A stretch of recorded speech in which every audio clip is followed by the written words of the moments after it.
మీ దేవుణ్ణి అసలేమని పిలుస్తారు? నేను ఎప్పుడు వినలేదు. చాలా మందికి తెలియదు, కానీ ఒక రోజు అందరూ తెలుసుకుంటారు. మీకు ఇల్లు లేదా? మీ దేవుడు ఆలయం ఎక్కడుంది? ఆయనకి ఆలయం లేదు. మీరు ఎక్కడ ఆరాధిస్తారు? ఎక్కడికి వెళ్ళినా బలిపీఠాలు కడతాం. మీతో ఆయన్ని తీసుకెళ్లరా? లేదు. ఆయన విగ్రహాలు ఏవి మా దగ్గర ఉండవు. అదృశ్యుడా? అవును, సాధారణంగా అయితే అవును. ఆయన ఒకసారి నా తుంటిని విరగొట్టాడు. లేదు లేదు లేదు, నేను తగినంత విన్నాను. ఎంపిక పడిన ఎంతో మంది దేవుళ్లలో వాగ్దానాలు నెరవేర్చడానికి తరాలు పట్టి పరాయి దేశంలో యాత్రికులుగా వచ్చి నీ తుంటిని విరగొట్టిన అదృశ్య దేవుడిని నువ్వు ఎన్నుకున్నావా? అది నిజంగా వింతైన ఎంపిక.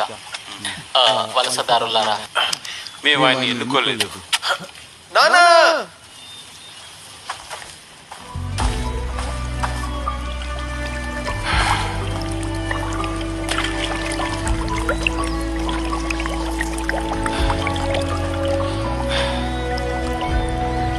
మమ్మల్ని ఎన్నుకున్నాడు.